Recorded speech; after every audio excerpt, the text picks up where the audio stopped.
Hello, lovely people, and welcome back. And we are here for this update where the Duke and Duchess of Sussex were hosting a very educational and fantastic online event. And it was a specially curated edition for the Time 100 Talks. What an insightful and, just a very enlightening and educational time it was. So I'm going to give you here my highlights, and it was just fantastic, by the way. And can I mention that seeing the Duke and Duchess of Sussex together, doing something that is so meaningful to them, it was really, just gratifying to watch. So let's just get straight into this. So before I talk about the Duchess of Sussex having that interview with Alexis Ohanian, according to Time themselves, as they were here, they said that the Duke and Duchess of Sussex, they spoke about how they prioritized advocacy work on the online platforms.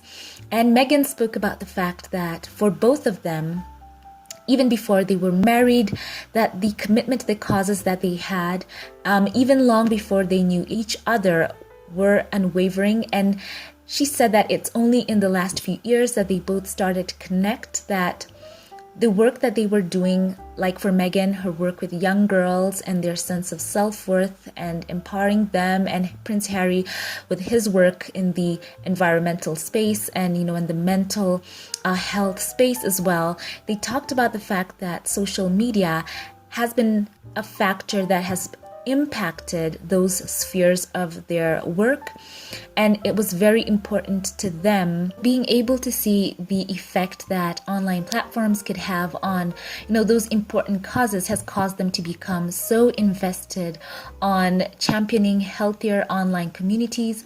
So that is very noble of them.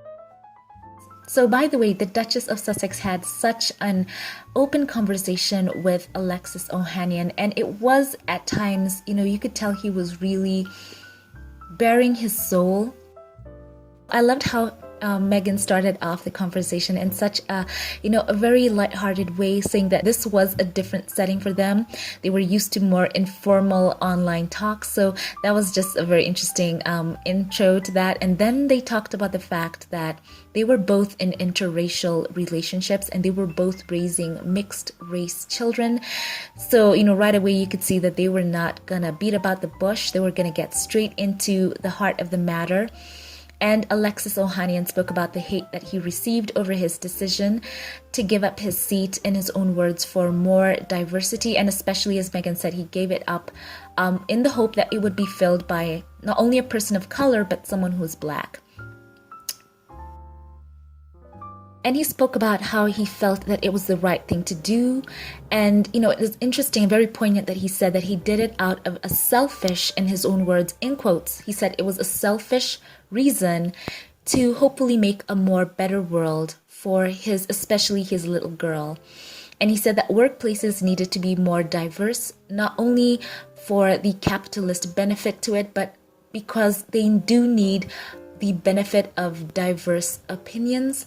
And that was something that he pointed out, very eye-opening, that he said sometimes even some of these tech companies and those who are in charge, that they may make decisions even coming from a very well-intentioned place, but because of a perspective that perhaps they lack, it could end up having a negative impact on certain sections of the society. So they talked about, safety online and better ways to manage online hate in real time. And he spoke about the fact, quite honestly, that it would be quite challenging, though they have made strides on, creating better algorithms that can possibly catch, vitriolic content online. And they talked about, by the way, this was something that Meghan spoke up. She spoke about how she had read how some content moderators online, that they were being impacted on their mental side of things, going through all the negative content and being manual curators, so to speak. So that was very interesting. But, I like the fact that Alexis kept bringing it back to a hopeful place, that in fact, he did notice that there was more good people online than hateful and vitriolic people. So they spoke about positive online spaces to promote healthy communities online. And Alexis thanked Harry and Meghan for their work. He said that he's gotten a perspective, and this touched me, guys. He said got a very different perspective, not only when he started dating Serena, but when he actually married her. And he said that he sees his wife Serena deal with certain things, and he said it can actually enrage, and those were his words, they could make someone angry watching his wife going through some things that were so unjust. And I think in that way he and Harry have a parallel there, that perhaps there was some overlap between both of their experiences and their backgrounds, and having certain blind spots, that having the opportunity of being married to women of color and Black women, to be more specific, and raising mixed race children has possibly opened up not only Alexis's eyes, but I'm going to say here probably Harry's too, because he spoke about that the other day. So that was very open of him to say, and he did say that, as I said before, it was going to be out of a, quote, selfish reason to make the world a better place, and in his words, in quotes, a fairer place for his daughter. He acknowledged that that might be lofty for one person, but it was something he was willing to do. So that touched me, guys, and I really, really wanted to share that with you. So they had such a great conversation, and it went back and forth, and I just loved seeing, him thanking Harry and Meghan, and she also thanking him for what he has done. And these were Meghan's final words for him. She thanked him for leading the way and finding solutions, not only in her words for your little girl, but my little boy too. So Harry and Meghan went on to have the other panel with Maria Ressa and Renee Di Resta, and they had also another eye-opening conversation. And Prince Harry asked this very important question: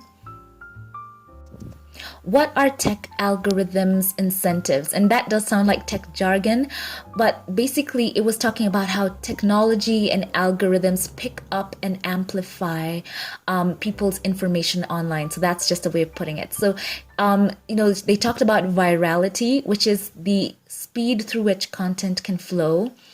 And they criticized the model of online business usage, which basically says that it's engagement at all costs. And they talked about how that can have harm to vulnerable people. And they talked about how even Meghan was referenced by how misogyny had affected her in coverage.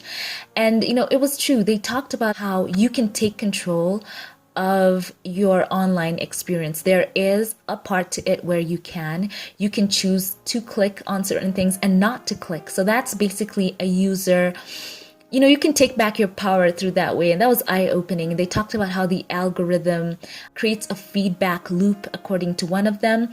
And they did talk about so many ways that people can get around that. And Meghan asked, how do we get accountability from these, social media platforms? And it was honest. They were honest. They answered and said that it was a very complex solution. But of course, they all gave what they thought could be done. Meghan spoke about how everyone can do their part and basically say, just self-check before you share, and think about how you can do your part in not spreading misinformation. And they also suggested more transparency, and we should depart from the attention economy, according to one of them. That's the word they used, the attention economy. And of course, there was always hope that we can use these platforms for good and for powerful uses. It's not all fait accompli, doom and gloom kind of scenario. No, one does not have to completely unplug, but we can be thoughtful and critical users. I think that's what Maria Ressa said. So they said democratizing content isn't bad. That was now in Harry's talk with the other panelists. And they said that democratizing content isn't bad. The unintended consequences on virality is that not everyone endowed with this power uses it responsibly. So they did talk about how social media can be a tool of power, how we know the saying information is power.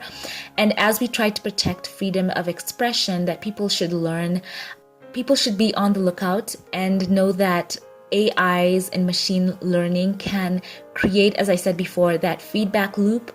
And, this was also something insightful that they said. Even as, the AI sometimes does gather information on users, on what articles are of interest to them, on what sites they go to, and they try to give you suggestions based on that you have in your own hands the power to not click on that. Even if it is kind of strange that even you not clicking might somehow be, put back into the system and aggregated, so to speak. So it is very interesting. As they said, there's no one solution to this. And I'm trying to abbreviate all this because it was such a great conversation. And of course, I would encourage you to go on and listen to the whole of it. So they did talk about having business models, and not only, people just independently sharing stories, but also news organizations need to depart from that attention economy and avoid sensational headlines, because they did talk about how it is the competition to get those clicks. So as I said before, very, very insightful conversation. And it's great that they were putting forth this information to help us all avoid echo chambers and cognitive biases. And I love one thing that Harry always brings it back to hope, having a hopeful message in the end. And of course, they did reiterate that every platform handled the right way can be beneficial. So it was good to see Prince Harry and Meghan finally signing off and giving, their own takeaways from these insightful conversations.